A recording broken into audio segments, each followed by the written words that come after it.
আসসালামু আলাইকুম। আজকে আমরা একটা ইনফ্রারেড কুকার ব্যবহার বিধিটা জানব। লাইনে দিলাম।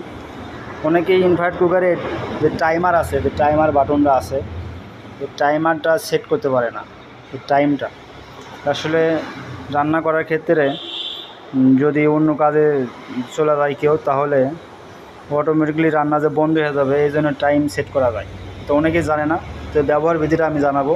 এটা হচ্ছে ওয়ান বাটনে দেওয়ার পর এখানে একটা ফাংশন আছে, ফাংশনে দেবো। ফাংশনে দেওয়ার পর এটা 1800 শো করতেছে। এখানে আপ দিলে 2200, আবার 1800 আছে, এগুলো কম বেশি করা যায়। এবং টাইমারে আসতে হবে, এই ফাংশনে চাপ দিতে হবে। পাওয়ারটা কমায় দিই আমরা, কমায় দিয়ে যে ফাংশন আছে, ফাংশনে দিলে আপনার টাইমার সেট করা যাবে। এই যে এখানে 0 আছে, এখন টাইম সেট করা যাবে।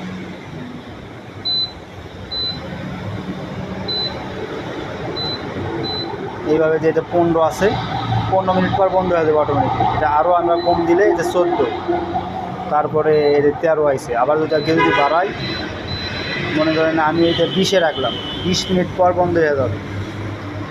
আর এটা যদি কেউ যদি আরও কমাইতে চায়, তাহলে আরও কমবে, আর বাড়বে, সমস্যা নাই, হবে। আবার এই নতুনভাবে চালু দিয়ে আবার সেটিং করা যাবে। 20 মিনিট পর অটোমেটিকলি বন্ধ হয়ে যাবে। আর কেউ যদি টাইমার যদি না করতে চায়, ব্যবহার করতে চায়, তাও অটোমেটিকলি কাজ করা যাবে। যে এখানে ফাংশনে চাপ দিলে অটোমেটিকলি টাইম আউট হয়ে যাবে।